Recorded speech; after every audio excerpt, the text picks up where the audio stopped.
아멘. YDP의 수요 예배 오신 여러분 너무나 환영합니다. 아멘. 우리 한번 규민이 형제 너무 잘했는데 우리 같이 일어나시면서 같이 양옆에 잘하셨습니다. 오늘 수고하셨습니다. 다들 정말 일 끝나고 오시느라 너무 수고 많으셨습니다. 너무 고생하셨어요. 이 자리에 오는 게 굉장히 쉬운 일이 아닙니다. 그렇지만 주님께서 이 자리에 오게 하신 이유가 있을 것입니다. 우리를 불러드린 이유가 있을 것이고, 이게 그저 흘러지나가는, 스쳐지나가는 시간이 절대 아닙니다. 주님께서는 너무나 기뻐하시고 받으시기에 합당한 그런 우리의 제사가 되길 간절히 바랍니다. 자, 한번 기도하며 나아가기 원합니다. 아직 기도할 때에 주님, 저의 예배를 받아주시옵소서. 내가 주님 앞에 나아갑니다. 나를 받아주시옵소서라고 이 시간 주님 앞에 우리를 드리면서 같이 기도하며 나아가겠습니다. 같이 기도하겠습니다.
사랑하시는 연약함 그대로 사랑하시네 나의 모든 발걸음 주가 하시나니 나를 인도하소서 내 모습 이대로 사랑하시네 연약함 그대로 사랑하시네 나의 모든 말걸음 주가 하시나니 나를 인도하소서 주의 날개 아래 거하는 것 주의 임재 안에 거하는 것 나의 가장 큰 소망 나의 가장 큰 은혜 주와 함께 동행하느니 주의 날개 아래 거하는 것 주의 임재 안에 거하는 것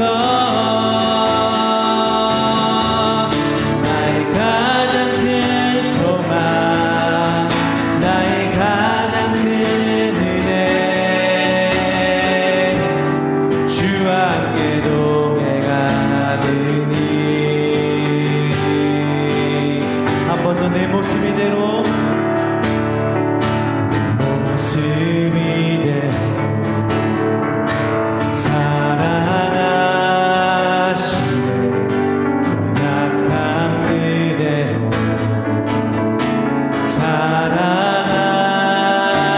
사랑하시네 나의 모든 발걸음 주가 하시나니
아버지 감사합니다.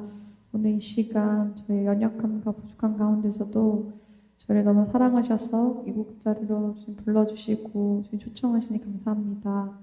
지금 우리가 이 시간 주님 앞에 예배할 때 그저 주님의 은혜임을 고백하며 나아가기 원합니다. 이 시간 우리의 모든 생각과 마음을 내려놓고 또 우리 앞으로 놓여진 모든 길과 그 계획들을 온전히 주께 올려드립니다.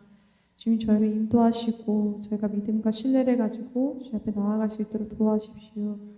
주님 이 시간 말씀 드릴 때 말씀 선포하시는 김성원 전도사님 입술 가운데 성령의 능력을 더하시고 듣는 저희의 마음을 만져주셔서 우리가 온전히 믿음으로 말씀을 취할 수 있도록 성령 안에 함께하여 주십시오. 감사하며 예수님의 이름으로 기도합니다. 벌써 올해도 이제 막바지에 접어들고 있습니다. 그렇죠? 2023년도가 시작된 지 엊그저께 같은데 벌써 11월 달, 다음 달이면 12월 달이 되고 올 한 해도 마감되네요. 어떻게 우리 2023년도 하나님이 주신 말씀대로 여러분 온전히 잘 가고 있나요? 아멘. 뭐 안 돼도 아멘. 그냥 될 거라고 믿고 아멘으로 갑시다. 참 감사해요. 올해 굉장히 특별한 2023년도가 정말 시작됐고 범상치 않을 거라는 마음이 있었는데 정말 제 인생에 있어서도 많은 변화가 2023년도에 시작됐습니다. 어떻게 보면은 참 우리가 우리 인생을 자유롭게 사는 것 같아 보이지만 또 하나님 주권과 섭리 안에 있다라는 게 올해 특별히 더 많이 느껴지는 한 해입니다.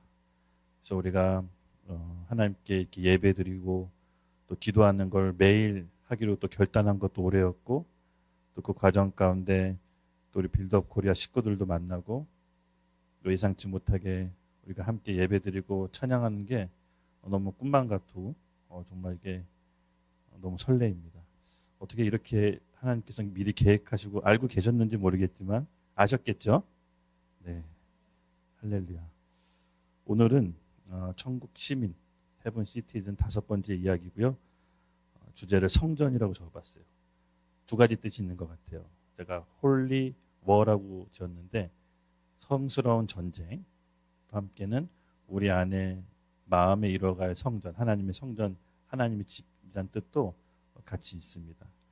오늘 본문 말씀을 읽고 기도하면서 시작해 볼게요. 우리 같이 읽겠습니다.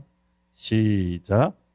내 하나님 여호와께서 너를 인도하사 내가 가서 차지할 땅으로 들이시고 내 앞에서 여러 민족, 헷 족속과 기르가스 족속과 아모리 족속과 가나안 족속과 브리스 족속과 휘위 족속과 여부스 족속 곧 너보다 많고 힘이 센 7 족속을 쫓아내실 때에 내 하나님 여호와께서 그들을 내게 넘겨 내게 치게 하시리니 그때 너는 그들을 진멸할 것이라.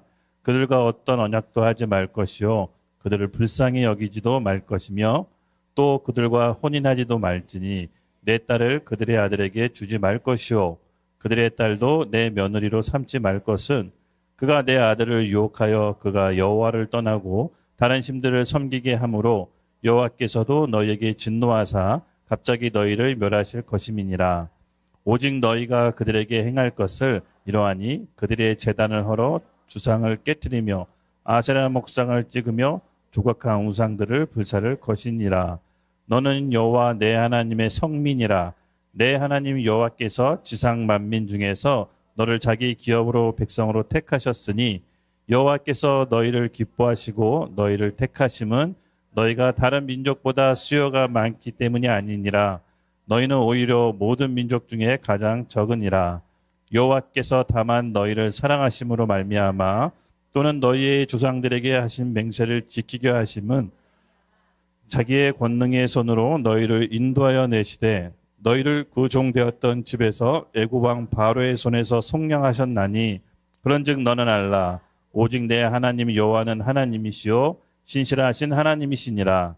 그를 사랑하고 그의 계명을 지키는 자에게는 천대까지 그의 언약을 이행하시며 인애를 베푸시되 그를 미워하는 자에게는 당장에 보응하여 멸하시니 여호와는 자기를 미워하는 자에게 지체하지 아니하시고 당장에 그에게 보응하시니라. 그런즉 너는 오늘 내가 네게 명한 명령과 규례와 법도를 지켜 행할지니라. 아멘. 기도하겠습니다. 하나님 감사합니다. 또 오늘 이렇게 하나님의 말씀을 듣고 우리가 그대로 행함을 따라 하나님이 약속하신 축복을 우리에게 마음껏 부어주시고 또한 누리기를 원합니다. 우리가 갖고 있는 여러 가지 생각과 또 경험과 지식들이 있습니다. 오늘 그 하나님 말씀 앞에 굴복하고 복종해서 하나님이 우리에게 주신 그 가나안 땅 영적인 유업을 온전히 물려받을 수 있도록 우리의 마음을 열어주시옵소서. 우리 가운데 성령이 함께 하시고 하나님의 통치가 우리 이곳에 함께 있기를 예수님의 이름으로 기도드렸습니다. 아멘. 네. 궁금한 게 하나 있었어요. 그 구약 시대 여러분 아시다시피 의롭게 되는 방법이 한 가지 있었습니다. 구약 시대에 율법을 모두 다 지켜야 의인이라 칭함받습니다. 잘 아시죠? 근데 이 율법의 문제는 99개를 다 지키다가도 하나 마지막에 어기면 전부를 다 어기게 되는 아주 너무 빡센 율법입니다. 그래서 아무도 이 율법을 다 지켜서 의롭게 될 수가 없습니다. 근데 궁금한 게 있었어요. 근데 하나님은 알고 분명히 율법을 주셨을 텐데 인간이 율법을 다 지키지 못할 거라고 알고 주셨을 텐데 도대체 왜 이 율법을 우리에게 주셨을까? 우리를 골탕 먹이시려고, 우리를 힘들게 하시려고 그렇게 율법을 주셨을까? 좀 나름대로 궁금증이 있었거든요. 근데 성경에 보면은 구약 시대에 이상하게 당대 의인, 의롭다는 표현이 나와 있어요. 그러니까 우리가 신약 시대에 예수님이 죽고 부활함으로 우리에게 복음을 주셨죠.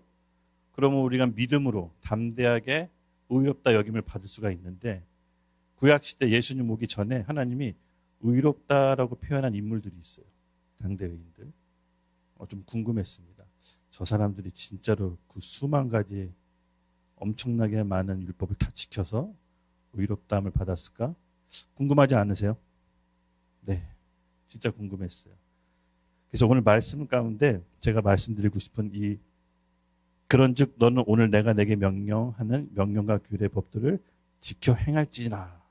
이게 이제 핵심 포인트인데 이스라엘 백성이 드디어 가나안 땅으로 들어가려고 할 때 하나님께서 약속하신 게 있습니다. 그곳에 가면 7족속 가나안 거민 원래 토착민이라고 하죠. 그곳에 살고 있는 사람들이 있는데 그것을 멸해라, 진멸해라.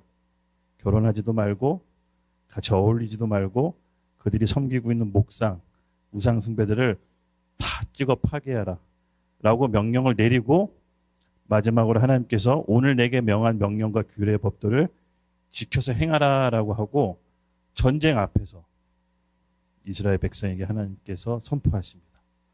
여러분 이게 무엇을 뜻할까요? 법을 지켜야만 의롭게 될 수 있을까요? 제가 이 궁금증을 좀 갖고 있어서 꽤 오랫동안 갖고 있었어요. 근데 성경에 보니까 의인이라는 표현이 나온 인물들이 있었어요. 오늘 우리가 의롭게 되는 방법이 무엇인지를 같이 살펴보려고 해요. 천국 시민은 결국 하나님께 의롭게 인정받는 건데 결국은 구약 시대에 의롭게 됐다라고 하는 사람들이 신약 시대에 의롭게 된 거랑 다른 걸까? 제가 이 의문점을 갖고 지켜봤을 때 나름대로 하나님께서 보여주시고 조명해 주신 말씀이 있었는데 너무나 절묘했어요. 우선 마태복음 1장 18절에서 20절 마리아의 남편 요셉을 좀 주목해 볼게요. 요셉이 의인이란 표현이 나오더라고요. 함께 읽겠습니다. 시작.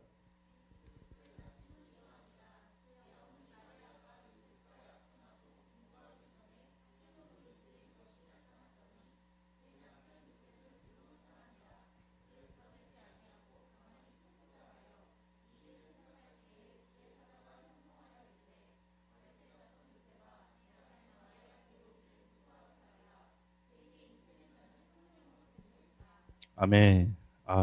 되게 재밌는 장면입니다, 여러분. 약혼자랑 결혼하기로 약속을 했는데 세상에 그 약혼자가 임신하고 애를 뱄어요. 그게 무슨 뜻이죠? 간음했다는 거예요, 간음. 다른 남자의 씨가 자기 약혼녀에 있는 건데 요셉은 이때 당시 중동지방, 근동지방에 보면은 모세 율법대로 하면 이 여자는 돌에 맞아 죽어야 되잖아요. 그렇죠? 근데 이 요셉은 자기 약혼녀 마리아를 사랑했나 봐요. 진짜 사랑했나 봐요. 조용히 없던 걸로 하고 이 마리아를 보호하고 싶었던 겁니다. 당시 이런 일이 발생하면 뭐 모르겠어요. 그냥 그 유대 회당에 알려가지고 재판받게 해서 당장 죽게 하는 게 일반적인 일이었는데 요셉은 그렇게 하지 않았어요. 요셉은 조용히 없던 걸로 하고 마리아를 보호하고 싶었어요. 그럼 요셉의 마음이 느껴졌어요.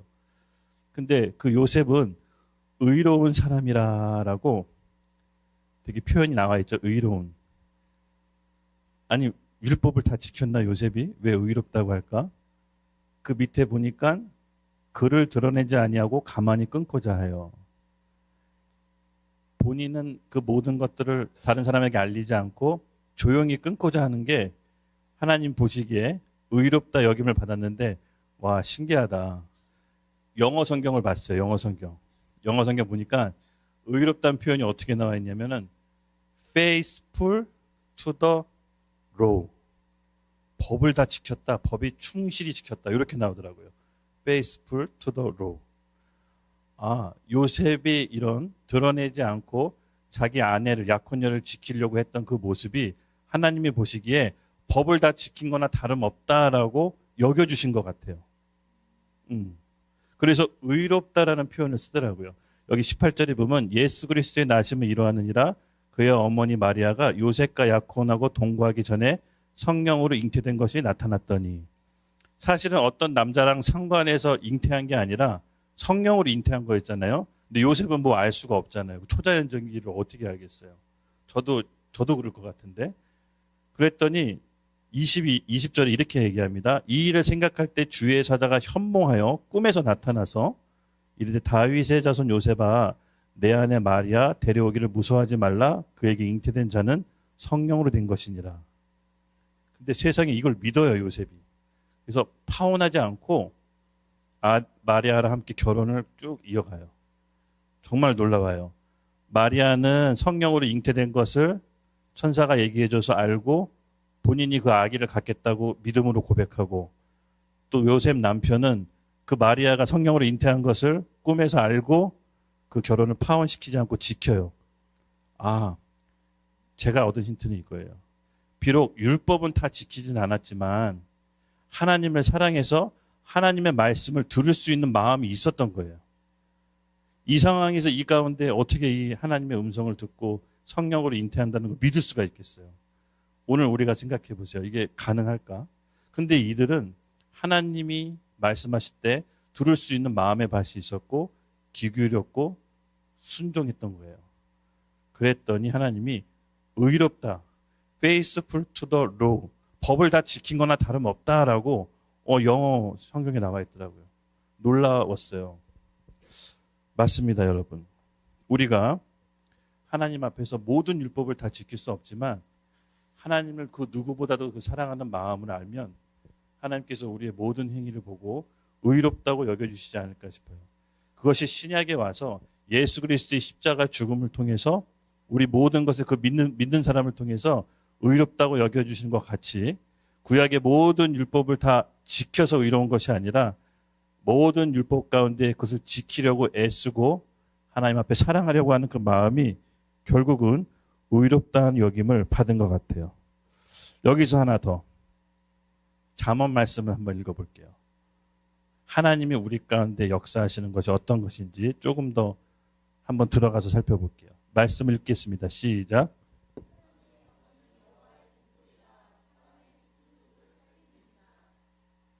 아멘. 사람의 영혼은 여호와의 등불이라 사람의 깊은 곳을 살핍니다. 기본적으로 하나님이 사람을 만들 때 우리 영혼을 주셨고 그 안에 여호와의 등불이 있다고 합니다. 저는 이 등불이 양심으로 들렸어요. 하나님이 주신 양심. 하나님께서는 우리에게 여러 감동으로 말씀하시죠. 말씀으로 말씀하시고 주변 사람이 듣는 말로 말씀하시고 또 설교를 듣다가 하나님의 감동을 받기도 하고 어떤 상황 가운데 하나님의 뜻을 발견하기도 하고 그래서 하나님께서는 우리에게 여호와의 등불을 우리 영혼에 숨겨주셨는데 기본적으로 우리 양심에 따라 우리가 무엇이 옳고 그른지를 알 수가 있습니다. 그것은 잠언에 나온 하나님의 영혼이 등불이라는 표현으로 저는 보여지는데, 인간은 여러분 영적 존재라고 우리가 그때 한번 얘기 나눴죠. 혼을 가지고 있고 육체 안에 살고 있다고 합니다. 그래서 복음이 들어가면 우리 생각, 감정, 의지는 별다르게 반응을 하지 않더라도 영은 요동이 쳐요. 왜냐하면 그리스도의 생명인 복음은 완전한 거기 때문에 우리가 그것을 들음으로써 우리가 반응이 더디고 아무런 반응이 없을지라도 그 복음은 우리 가운데 영의 진동을 줘요. 왜 그러냐? 여러분, 하나님의 복음은 완전하기 때문에 우리 생각, 우리 감정, 우리 어떤 기분에 따라서 이 복음이 소멸하거나 없어지거나 또 살아났다고 착각하거나 이럴 수 있을까요? 그럴 수가 없어요. 예수 그리스도를 구주로 영접한 즉시 영은 새롭게 거듭나고 그 단번에 새롭게 거듭난 영은 영원토록 우리와 함께 하신다고 했어요. 그래서 우리 기분에 따라 있고 없고 그런 존재가 아니에요. 그래서 우리 영은 한번 심겨지면 영원히 소멸하지가 않아요. 그 등불이 우리에게 있다는 거예요. 그래서 무엇이 옳고 그른지를 기본적으로 양심상 우리는 알아들을 수가 있습니다. 근데 또 한편으로는 그 양심은 지식의 수준에 따라서, 내가 알매 수준에 따라서 양심의 높이와 수준이 갈라져요. 예를 들어서 이렇게 표현해 볼게요. 3살짜리 어린아이가 편의점에서 먹을 거를 막 갖고 와서 자기가 마음대로 먹었다고 칩시다. 그럼 우리 그 어린아이한테 저 양심도 없네요, 애기가. 이렇게 얘기하지 않잖아요. 그렇죠? 아니면 교육을 들어본 적이 없으니까 그냥 자기 본능대로 한 겁니다. 근데 그 애한테 우리가 양심 없다고 얘기하지 않아요. 근데 그 어린아이가 자라서 한 5살쯤 돼서 편의점에서 물건 막 갖고 오는 거는 안 돼라고 교육받으면 그 교육받은 거에 따라서 양심이 생겨요. 그래서 본인은 편의점에서 마음대로 음식을 갖고 오지 않습니다. 한 5살짜리 꼬마애가 길을 가다가 너무 소변이 마려워서 뭐 화단에다 소변을 했어요. 근데 그거 보고 우리가 저 양심도 없는 놈하고 비난할 수 없죠. 네. 왜냐하면 교육을 받으면 아마 화장실을 찾아서 건물 안에서 들어가서 소변을 볼 겁니다. 즉 우리의 양심의 수준은 우리 지식에 비례한다는 것을 또한 무시할 수가 없어요. 그래서 이 양심은 결국은 하나님의 말씀의 기준으로 의해서 성경적인 양심이 길러지기도 하고 양심이 또 없어지는 건 아니지만 수준에 따라서 갈리기도 합니다. 그러므로 우리가 이 양심이라고 했을 때 우리의 양심을 어떻게 키울 수 있느냐?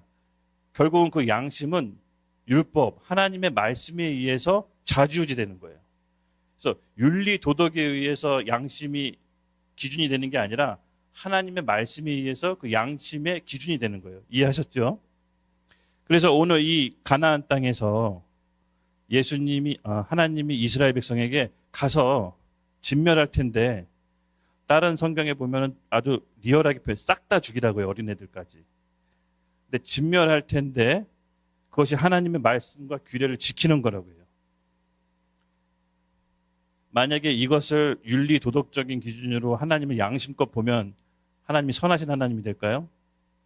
아니죠. 하나님은 굉장히 무서운 하나님이 되시고 굉장히 어려운 하나님이 됩니다. 오늘날 우리 자유주의 신학은 이렇게 양심에 호소하는 듯 하면서 하나님을 비꼬고 하나님이 선한 분일까라고 퀘스천을 계속 던져요. 여러분도 나중에 한번 신학을 보면 알겠지만 이 자유주의 신학은 하나님의 말씀을 이성적으로 판단하려고 굉장히 어려워요. 그래서 그 신학을 배우다 보면은 이스라엘 백성이 가나안 땅에 들어가서 죽이고 섬멸하는 게 과연 하나님은 선하신 분일까라고 계속해서 신학생에게 질문을 던져요. 양심은 윤리 도덕적 기준으로 되는 것이 아니라 하나님 말씀에 의해 기준이 되는 것입니다. 우리가 이 함정에 절대 빠져서는 안 됩니다. 지난 시간이 아니라 토요일이었나요? 세계관의 전쟁 제가 말씀했을 때 우리 12정탐꾼의 예를 들어서 얘기했죠. 10명의 정탐꾼과 2명의 정탐꾼이 똑같은 장소를 보고 똑같은 곳을 갔다 왔는데 보고는 전혀 다르게 하잖아요. 그렇죠? 10명은 전혀 갈 수 없고 거기에 가면 우리들보다 너무 큰 거민들이 있어서 우리 가면 그들에게 밥이 된다. 그래서 절대 갈 수 없다라고 모세한테 항변하고 이스라엘 백성에게 보고를 합니다. 근데 전혀 다른 보고를 하죠. 갈렙과 여호수아는 이 땅은 하나님이 우리에게 허락하신 땅이므로 그들은 그들이 보호하는 신이 없다. 우리는 하나님과 함께 있으므로 그 땅에 가면 하나님께서 우리에게 적과 꿀이 흔는 땅 주신 것이 맞다라고 이렇게 하나님 앞에서 올바른 보고를 합니다. 여러분, 이 사람들이 왜 똑같은 장소를 갔다 와서 다른 보고를 할까요? 세계관이 다른 겁니다. 세계관. 세계관은 이 세상을 보는 관점인데 한쪽은 인본주의 사상이에요. 물론 그것이 틀린 게 아닙니다. 있는 그대로 사실 보고한 게 나쁜 건 아닌데 그러나 하나님의 보고, 원하는 보고는 그게 아니었어요. 하나님은 말씀을 주셨어요. 그 땅은 너에게 주려고 예비된 땅, 이거 너희들이 들어가기만 하면 내가 준 땅인데 하나님께서 왜 들어가지 못하냐라고 반문을 한 거죠.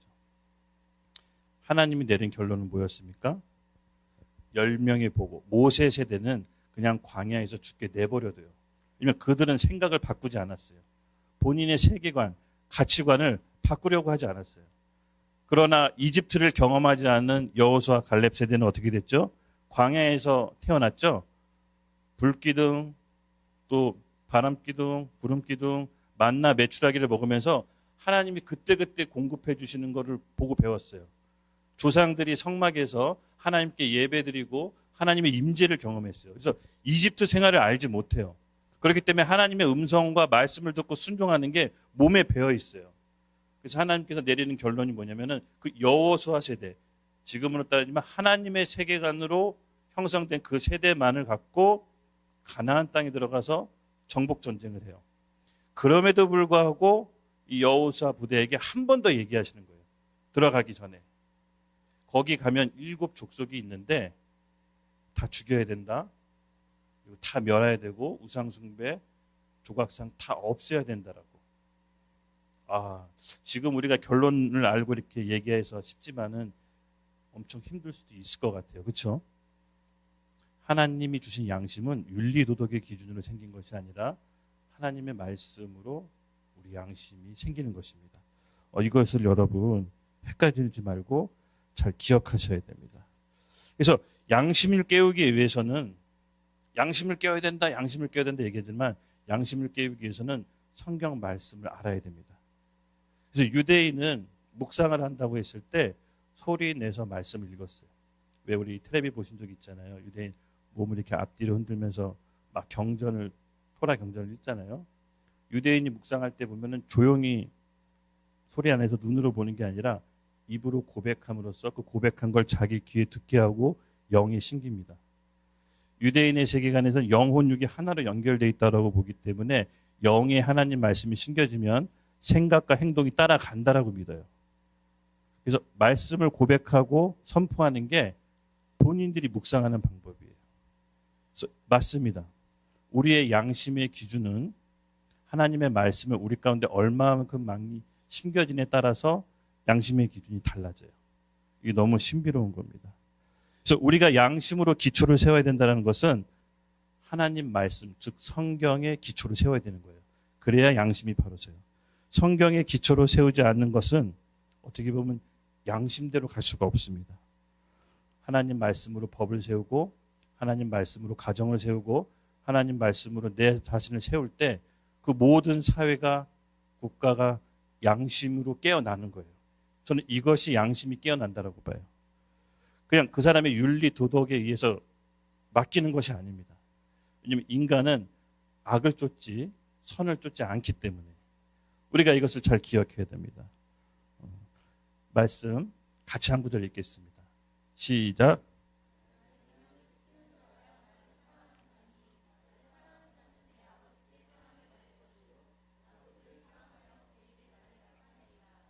아멘. 사랑하는 사람이 어떤 사람이라고 합니까? 나의 계명을 지키는 자, 나를 사랑하는 자녀라고 했습니다. 예수님이 직접 하신 말씀입니다. 맞습니다. 우리는 다 하나님을 사랑하고 하나님을 믿는다고 합니다. 근데 그 하나님을 사랑하고 믿는다는 게 뭐죠? 결국 진리이신 예수님, 이 성경 말씀을 우리가 따르는 겁니다. 그래야 예수님을 사랑하는 겁니다. 이렇게 우리의 성경 말씀이 우리 마음 가운데 심겨지면 우리가 성경 말씀에 따라 늘 행동하고 그 기준을 살아갈 수 있습니다. 여기 모세 전도사님이 계시는데 우리가 운전할 때 뭐 가끔 이런 얘기 했던 것 같아요. 제가 하는 훈련, 사람이 보건 안 보건 똑같이 행동하는 훈련. 야간에 이제 운전할 때가 많다 보니까 사람들이 없을 때 신호를 자주 위반하거든요. 그런데 사람이 보건 안 하고 신호를 지키려고 훈련을 해요. 뭐 어쩌다가 어떤 뭐 공짜로 생긴 게 있더라도 가서 바른 대로 사실 이거 공짜로 얻었습니다. 이렇게 얘기해 보는 훈련. 그런 것들이 이미 내 말씀에 내 마음 가운데 말씀이 심겨지면 그것이 잘못됐다라는 게 양심이 깨어나거든요. 그 기준으로 우리가 살아갈 수가 있습니다. 우리가 그 말씀에 따라서 우리 양심에 새겨진 그 기준에 따라서 우리 한 사람 한 사람이 세워지는 게 저는 우리 시대에 너무 필요하다고 봐요. 누가 보건 보지 않건 동일하게 보는 것처럼 행동하는 게 결국은 크리스찬들이 아닐까 싶어요. 하나님을 인식하는 것은 내 안에 심겨진 말씀에 따라 인식하는 정도가 차이가 납니다. 그러므로 우리 여러분 말씀을 보고 믿음대로 사는 것을 결코 간과하지 맙시다. 무시하지 맙시다. 작은 거라도 누가 보건 안 보건 그것을 지키도록 한번 애써 봅시다. 주변에 있는 사람, 사랑하는 사람들의 목소리를 한번 잘 귀 기울여 듭시다. 가족의 호소를 잘 귀 기울여 들어봅시다. 우리 안에 있는 그런 작은 미세한 음성도 말씀에 근거한 거라면 그것을 지키도록 노력해 봅시다. 결국은 이것이 쌓일 때 저는 우리 안에 빌드업이 일어난다고 봐요. 빌드업은 멀리 일으키는 것이 아니라 내가 먼저 일으켜야 돼요. 그 양심은 내가 들은 하나님 말씀에 의해 척도가 정해지는 것이지 절대 윤리 도덕적인 기준으로 세워지는 것이 아님을 명심하시기 바랍니다. 네. 그래서 오늘 천국 시민으로서 5번째 시간 우리 다시 좀 돌아가 보면 본문 말씀을 이제 보도록 할게요. 가나안의 7 족속이 어떤 의미이고 우리가 어떻게 정복해야 되는지 지난 시간 쭉 이렇게 복습해서 짧게 얘기해 보면은 천국 시민, 여러분 천국 시민의 특징이 뭐라고 했습니까? 천국 시민은 내가 하나님 안에서 어떤 존재인지 정체성이 있다고 합니다. 비록 이 땅에 발을 붓고 살지만 우리의 소속은 하늘의 시민권이고 하나님의 사랑스러운 자녀이기 때문에 우리는 존귀한 자라고 했습니다. 이것은 추상적인 개념이 아닙니다. 내가 하나님의 자녀고 내 아버지가 하나님이기 때문에 더 이상 구걸하는 존재가 아닙니다. 내가 갖고 있는 것이 무엇인지 알 때 우린 자유할 수 있습니다. 예수님이라는 그 어마어마한 보화, 이 질그릇에 우리에게 주셨습니다. 전부를 주신 겁니다. 하나님에서는 우리에게 전부를 주셨어요. 이 전부를 주신 것이 뭔지 알 때 우린 더 이상 뭘 달라고 구걸하지 않게 됩니다. 왜 우리가 구걸합니까? 왜 세상으로부터 인정받으려고 애쓰고 세상의 기준에 왜 쫓아가려고 합니까? 예수 믿고도 내가 가진 보화가 뭔지 모르기 때문에 여전히 우리는 구걸하는 인생을 삽니다. 아닙니다. 천국 시민은 예수 그리스도의 복음이 얼마나 귀한지를 먼저 인식하는 겁니다. 내가 하나님 생명값으로 태어났다는 것을 먼저 아는 겁니다. 내 자신이 존귀한지를 알아야 다른 사람을 존귀하게 대할 수 있습니다. 그러므로 우리는 더 이상 구걸하는 존재가 아닙니다. 하나님께서 우리에게 전부를 주셨습니다. 그 생명을 받았기 때문에 더 이상 뭘 달라고 구걸하지 않습니다. 하나님은 우리에게 예수 그리스도라는 생명을 전부를 주셨다는 것을 잊지 맙시다. 2번째입니다. 하나님께서 우리에게 주신 그 권세, 그것이 뭔지 구체적으로 알아야 됩니다. 막연하게 아니라요. 구체적으로. 우리에게 사단과 흑암의 권세를 제어할 권세를 주셨다고 했죠. 우리가 기도하고 합심해서 기도하면 하늘을 묶고 푸는 권세 또한 주셨다고 합니다. 또 눈에 보이지 않지만 영적인 실체들이 섬기는 영들이 우리를 따라다닌다고 합니다. 그리고 우리가 말씀을 선포하고 우리 은사대로 우리 창의적으로 우리의 삶을 나아갈 때 주변 사람을 변화시키고 우리가 있는 곳은 하나님 나라가 확장되어지는 하나님의 독특한 권세가 있습니다. 이것을 적극 활용하셔야 됩니다. 이따가 우리 같이 빌드업 좀 얘기를 나누고 기도할 텐데 이 권세를 사용합시다. 합심해서 부르짖는 기도는 하늘 문을 여는 열쇠가 됩니다. 우리가 이 믿음으로 갑시다. 하나님께서 우리에게 주신 거는 시시한 거 주신 거 아닙니다. 하나님의 외아들 창조주의 생명을 주셨습니다. 결코 시시한 걸 주신 게 아닙니다. 이 인식을 먼저 하십시오. 그리고 3번째, 천국 시민은 결코 포기할 수 없는 소멸되지 않는 하나님의 비전을 주십니다. 그 어떤 어려움과 고난이 오더라도 결코 없어지지 않는 하나님의 꿈을 주십니다. 숨 쉰다고 다 살아있는 존재가 아닙니다. 하나님의 사람은 하나님의 일을 해야 우리 마음 가운데 기쁨과 행복이 넘칩니다. 천국 시민은 이 복음을 가지고 있습니다. 내가 가지고 있는 상황에 순응하는 것이 아니라 상황과 현실을 바꿀 수 있습니다. 미래의 천국을 끌어당기는 능력이 있습니다. 우리의 삶을 언제든지 변화시킬 수 있는 게 천국 시민입니다. 현실에 순응하는 것이 아닙니다. 이 세 가지가 분명한 게 천국 시민의 특징이라고 지난 시간에 얘기한 바 있습니다. 여러분, 이 생각을 확고하게 하시고 이 생각 안에 하나님의 말씀으로 무장돼야 됩니다. 그래야 이 가나안 거류민 7 족속을 무찌를 수가 있는 겁니다. 생각이 섞이면 안 돼요. 혼미하면 안 돼요. 내가 얕은 마음, 내 기준 거기 가서 써먹었다며 그 가나안 족속에 먹혀버려요. 오늘 우리 이 주시는 영적 메시지를 여러분이 잘 무장하고 우리가 무엇을 두고 싸워야 되는지 분별하시기 바랍니다. 우리의 사람은 혈과 육이 아니죠. 이 사람이 아닙니다. 우리 이렇게 앞에 눈에 보이는 사람이 싸움의 상대가 아닙니다. 우리가 세상 살다 보면 그걸 너무 잘 잊어버려요. 그렇죠? 우리 감정과 기분에 상한 나머지 눈에 보이는 사람 앞에 화풀이 할 수 있는데 아닙니다. 우리 이 사람들은 서로 사랑해야 되고 품고 이해하고 끌어안아야 되지, 그 속에 있는 악한 영을 우리는 상대하고 그것을 대적해야 됩니다. 그래서 우리의 싸움은 이 가나안 7 족속이 어떤 족속인지 좀 하나하나 알아보고 살펴볼게요. 적을 알아야 우리가 싸울 수 있잖아요. 그렇죠? 적이 누군지 분명히 알아야 됩니다. 적은 내 가족, 교회 성도, 우리가 아니라 그 악한 영을 상대하는 겁니다. 그래서 우리 이 적을 하나님께 가나안 7 족속을 통해서 여러분 스스로 제가 도전할게요. 한번 점검해 보세요. 나는 몇 개를 정복했는지, 아니면 아직 정복을 못했는지, 아니면 정복해서 이미 약속의 땅에 머물고 있는지 우리 한번 점검하는 시간으로 제가 여러분께 도전을 드리겠습니다. 네. 먼저는 여기 보시면 알다시피 내 하나님 여호와께서 너를 인도하사 내가 가서 차지할 땅으로 들이시고 내 앞에 여러 민족 헷 족속과 기르가스 족속과 아모리 족속과 가나안 족속과 브리스 족속과 히위 족속과 여부스 족속과 곧 너보다 많고 힘이 센 7 족속을 쫓아내실 때, 아멘. 하나님께서 그 족속의 이름을 하나하나 거론합니다. 이 성경에 이름이 자세히 나왔다는 건요, 반드시 해야 될 일인 겁니다. 하나님께서는 일일이 하나 이 족속의 이름을 거론하시면서 그 이름 가운데 그 족속의 특성, 그 족속이 어떠한 족속인지 사실은 담겨져 있는 것입니다. 지난 시간이었나요? 지지난 시간이었나 헷갈리는데 이 세계관 얘기를 했을 때 왜 하나님께서 이 족속들을 멸망시키는지 제가 세계관 전쟁 얘기했을 때 그 얘기했는지 모르겠는데 이들의 풍습 얘기했나요?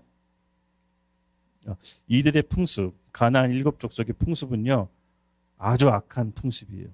인신제사, 그 자녀를 그 우상에게 바치면서 죽이는 그런 인신제사가 난무했어요. 성적으로 타락했고 그런 상황 속에서 자기 자녀를 바치는 이런 어마무시한 풍습이 있었습니다. 하나님의 가치관과 하나님의 세계관에서는 그 법과 이스라엘 백성이 함께 공존할 수 없다는 걸 알았던 거예요. 단순히 하나님께서 멸하라고 하신 것은 하나님의 기분 따라 한 게 아니라 하나님의 백성과 하나님의 나라에서는 공존할 수 없는 법이 있었던 거예요. 그래서 이스라엘 백성에게 담대하게 한 번 더 짚어준 거예요. 하나하나 이름을 거론하면서 가서 머뭇거리거나 망설이거나 이상하게 하지 말고 진짜 멸해야 돼. 이렇게 들어가기 전에 한 번 더 거론해 주신 겁니다. 헷 족속의 뜻을 알아볼게요. 이들이 이제 BC 2000년에서 1800년경 소아시아 지방에 정착했는데요. 히타이드족 아시죠? 철기 문화, 이집트하고 싸웠던 히타이드족이 바로 이 헷 족속의 전신인데 이들은 철기가 굉장히 발달했습니다. 철 문화. 철로 이미 그때 당시 다 뭐 예를 들어서 돌로 이렇게 살 때 혼자 이 민족이 철로 막 기구를 만들었어요. 그러니까 얼마나 강력했어요. 그렇죠? 또 얼마나 교만했겠어요. 본인들의 힘과 기술로 세계를 지배할 수 있다라고 생각했어요. 바로 이들이 해적속이에요. 그 해적속의 어떤지를 상태를 보여주는 거예요. 그들은 마음속에 교만과 본인의 시스템, 본인의 사회 시스템으로 세계를 정복할 수 있다라고 믿었어요. 그리고 많은 철기 문화를 발전시키고 주변 국가로 확산시켰어요. 어마어마한 교만의 상징입니다.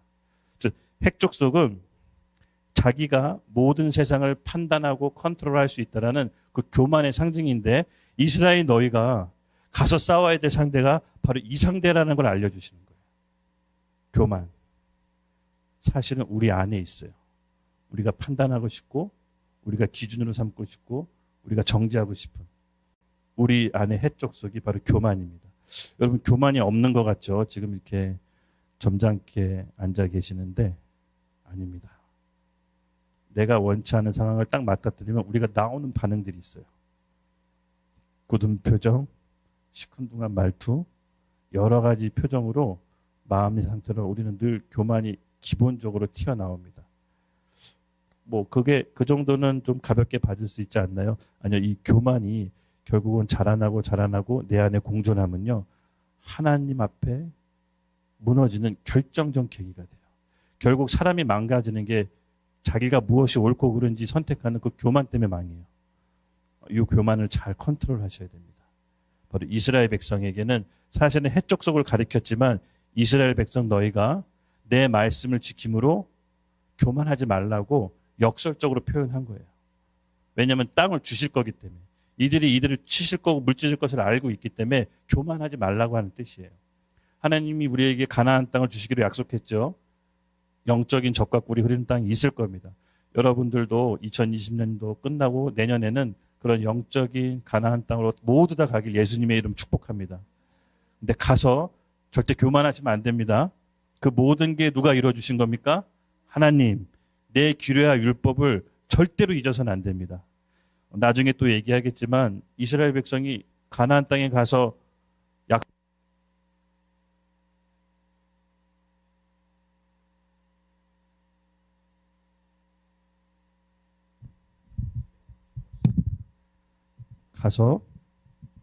우리 구약의 역사를 보면 알지만 비참하게 돼요. 비참하게.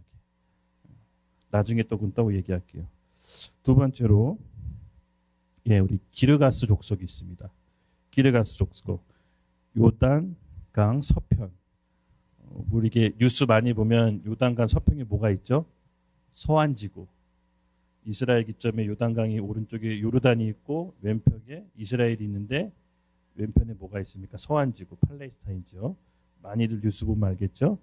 그래서 이스라엘에 의해 쫓겨나서 여러 지역에 흩어졌다가 슬그머니 이스라엘 백성에 흡수가 돼요. 그러면서 명맥을 조금씩 유지해요. 그래서 끝까지 뭔가 하진 않아요. 늘 눌려 있지만 없어지지 않고 스며들어서 끝까지 남아 있어요.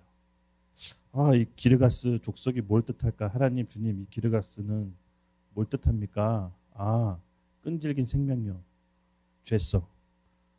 끝끝내 없어지지 않는 죄성이 그 기르가스 종족이 상징하는 거라고 봤어요. 여러분, 우리도 일어섰다고 했을 때쯤 자만하지 말라고 그때 또 넘어져요. 그렇죠? 우리는 끊임없는 죄성으로 인해 우리 혼과 육이 타락했다는 것을 인정해야 됩니다. 그래서 늘 말씀을 보고 자기 부인의 십자가의 삶을 살지 않으면 언제든지 이 안에 죄성이 올라와요.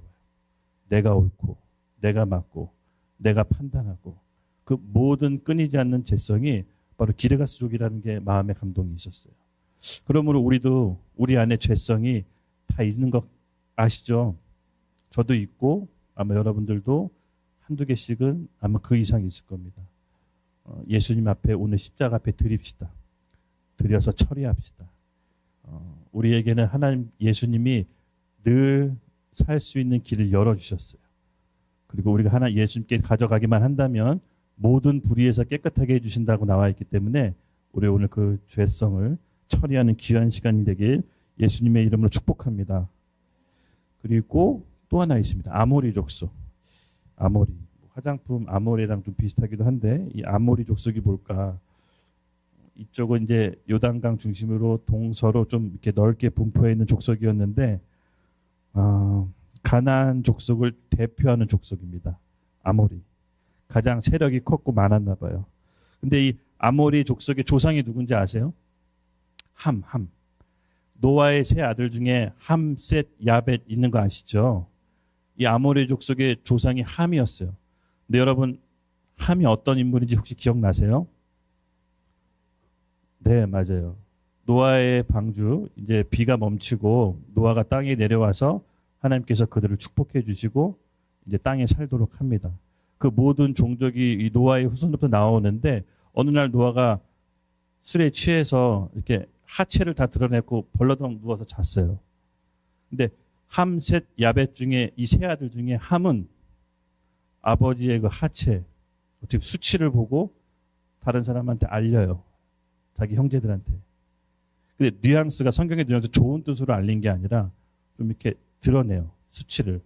그랬더니 셈과 야벳은 아버지의 수치를 옷으로 덮어주죠. 여기서 둘이 운명이 갈려요. 이 함은 이 아모리 족속의 조상이 되는데 하나님의 수치, 아버지의 수치를 드러낸 자예요. 여러분 우리가 이걸 굉장히 조심해야 됩니다. 남의 흉을 보고 남의 수치를 얘기하는 만큼 즐거운 게 없어요. 그렇죠? 솔직히 얘기해서 우리는 누구의 수치를 보면 마리아의 남편 요셉처럼 덮어줘야 돼요. 덮어주는 게 우리의 몫이에요. 요셉은 마리아를 사랑했고 하나님의 음성을 들을 줄 알아서 조용히 끝내려고 했어요. 조용히. 근데 하나님이 그것을 의롭다고 평가했어요. 그렇죠? faithful to the law. 법을 다 지킨 거나 다름없다라고. 율법을 다 지켰다. 마찬가지예요. 이 함은 그렇게 하지 않았어요. 아버지의 수치 하체를 다 드러내놓고 떠벌렸어요. 나팔 불었어요. 우리 아버지 뭐 믿음의 조상 뭐 하나님 의인이라고 하는데 저렇게 술 먹고 대자로 뻗어 있네. 해서는 안 될 말을 했어요. 우리가 이 부분을 굉장히 조심해야 돼요. 우리 친지, 가족, 우리가 의식 중에 무의식 중에라도 그렇게 해서는 안 됩니다. 이 함은요 끝까지 이스라엘 민족을 대적해요. 끝까지 대적해요. 그래서 이 아모리 족속이 상징하는 것은 수치입니다. 수치. 우리의 수치. 수치는 덮어줘야 돼요. 누군가가 덮어줘야 돼요. 그러니까 우리 안에 삶의 수치가 있는데 용납받아야 돼요. 용납받아야 수치가 없어져요. 여러분 우리가 다른 사람의 수치를 본다면 그것을 용납해 주셔야 돼요. 덮어주시는 거예요. 드러내는 게 아니라. 그럴 때 그 복이 우리에게 와요. 덮어준 사람에게. 그러면 우리가 명심합시다. 수치는 덮어주는 거. 아셨죠? 아모리 족속은 아주 함의 후손답게 늘 수치를 까발리는 아주 그런 목된 우리의 죄성을 상징합니다. 우리가 반드시 진멸해야 돼요. 네. 그리고 브리스 족속이 있죠? 네, 브리스 족속. 네, 브리스 족속. 이 브리스 족속은 뭘 상징하느냐? 팔레스타인 외곽지대 산간지대에 흩어져 살았는데 이스라엘이 바벨론 포로로 끌려갔을 때 그 빈자리에서 잘 번성해요. 여러분 아시죠? 이스라엘 백성 바벨론 포로로 끌려갔을 때 이 브리스 족속은 잘 남아서 그 빈자리를 채우고 본인이 주인인 양 행세합니다. 그 땅에. 뭘 뜻할까요? 혼미함. 혼미한 거. 진리에 대해서 혼미한 거. 우리가 진리의 말씀을 조만간 딱 놓치면 다른 말씀 우리에게 들어와요. 다른 걸 받아들여요. 우리는 진리의 말씀 안에 거해 있지 않으면 늘 다른 말씀을 받아들여요. 아담과 하와가 지난 시간에 얘기했잖아요. 왜 하나님 말씀 어겼나요? 말씀을 혼미하게 희미하게 알았기 때문에. 선악을 알게 하는 나무 열매 먹으면 반드시 죽는다고 말했는데 하와는 죽을까 하노라라고 약간 혼미하게 알고 있어요. 그 틈을 파고들어서 사단 마귀가 죽지 않는다라고 거짓말해요. 그걸 받아들이죠. 마찬가지입니다. 브리스 족속은 우리 안에 있는 혼미함 이것을 제거해야 돼요. 그러기 위해서는 다른 방법이 없습니다. 말씀의 율법을 안을 우리 영 안에 채워야 돼요. 그래야 혼미함이 없어지는 겁니다. 내가 거짓말할 때 혼미하지 않아야지 하고 버티는 게 아니라 말씀을 채워주면 자연히 분별이 되고 혼미함이 떠나갑니다. 즉 예배와 기도를 통해서 말씀을 받아내셔야 돼요. 그 말씀이 우리의 생명줄과 같이 돼서 우리를 사망의 길에서 건져내실 것입니다. 그러므로 오늘 여러분 안에 있는 이 혼미함을 제거하십시오. 제거하십시오. 가나안 땅에서는 이 혼미함이 우리에게 엄청난 큰 발목을 붙잡습니다. 진리가 우리를 자유롭게 한다는데 그 진리를 알아야 우리가 진짜 자유해질 수가 있습니다. 그 히위 족속이 있는데요. 이 족속은 특이하게 아모레 족속과 같은 함의 후손입니다. 그래서 이스라엘의 가나안 정복 시 여러분 아시죠? 여호와랑 화친한 유일한 민족인 거 아시죠? 여호수아가 깜빡 속아요. 분명히 하나님이 다 진멸하라고 했는데 이때 이 여호수아의 선택이 치명적인 이스라엘 백성의 재앙으로 와요. 화친을 해. 분별력을 잃었어요. 여호수아 장군이 왜 그랬는지 모르겠지만 전쟁이 좀 필요했나 봐요. 순간 쉬고 싶었나 봐요. 이 히위 족속과 타협을 벌이는데 그 타협이 뭘 뜻하냐? 비진리와의 타협을 해서는 안 된다는 겁니다. 작은 틈이 우리에게 타협으로 이끄는데 그것이 이스라엘 전체 백성이 나중에 노예 생활로 다시 시작하는데 결정적인 빌미를 제공해요. 아주 미묘하지만 불신앙이 조금씩 커져서 타협을 봄으로 인해서 하나님에 대한 반대되는 진리가 이 이스라엘 백성에게 찾아와요. 여러분 우리도 그런 거 있잖아요. 그렇죠? 내가 하나님을 믿고 말씀대로 산다고 하지만 요거 하나만큼은 뭔가 말씀대로 벗어나지 않고 붙잡고 있는 게 있잖아요. 알지만 그래도 내 인간적인 생각에 아니면 누가 이해관계 때문에 비질리는지 아는데 붙잡고 있고 다리 걸쳐 있는 게 있지 않나요?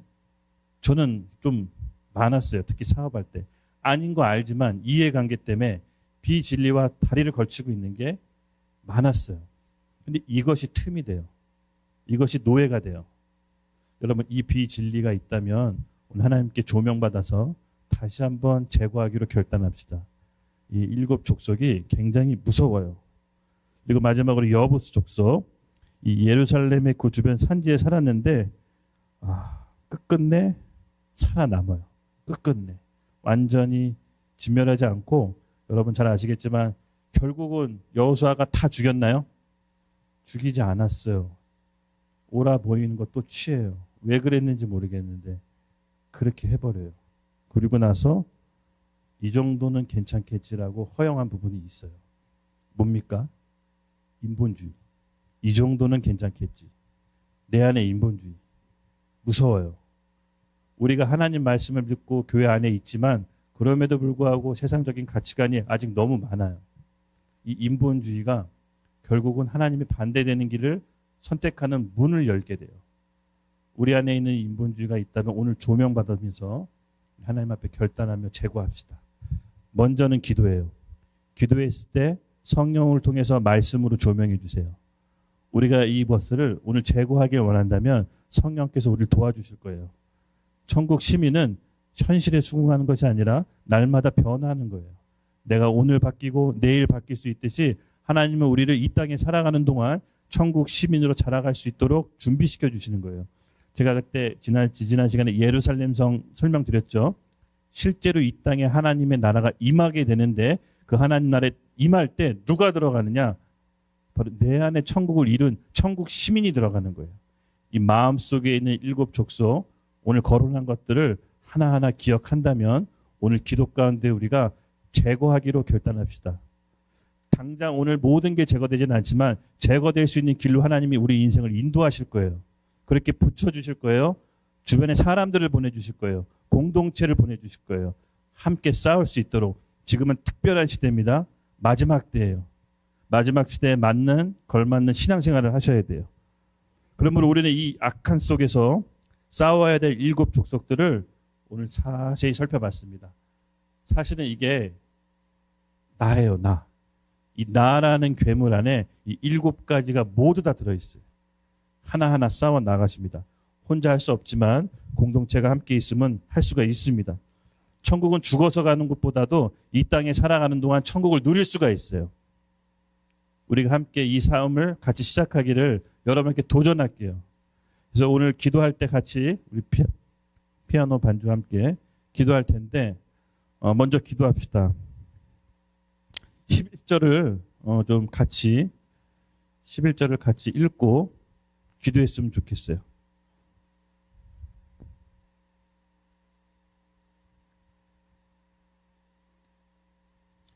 그래서 이 전쟁터에서 싸워서 이길 수 있는 길은 오직 하나. 오직 하나. 11절 같이 읽겠습니다. 시작. 그런즉 너는 오늘 내게 명하는 명령과 규례와 법도를 지켜 행할지어다. 아멘. 다른 방법이 없어요. 하나님 말씀에 우리 영에 심겨지고 그 말씀대로 법도에 따라 지켜 행할 때 우리는 우리 안에 있는 가나안 7 족속을 싸워서 이길 수가 있는 겁니다. 믿음의 순종함으로 우리 영혼이 깨끗해진다는 말씀 아시죠? 기억하시죠? 오늘 우리에게 주신 말씀에 순종할 때 하나님께서 우리의 영혼을 깨끗하게 하십니다. 그러므로 우리가 생각나는 가나안 7 족속의 것들이 내 안에 있다면 우리 잠깐 기도함으로 하나님께 드립시다. 주님, 이 땅에 도래할 하나님 나라를 위해 주님, 이 땅에 살아가는 동안 내 안에 있는 모든 걸림돌이와 7 족속이 밝게 드러나게 하시고 성령의 조명을 비춰주셔서 깨닫게 하여 주시옵소서.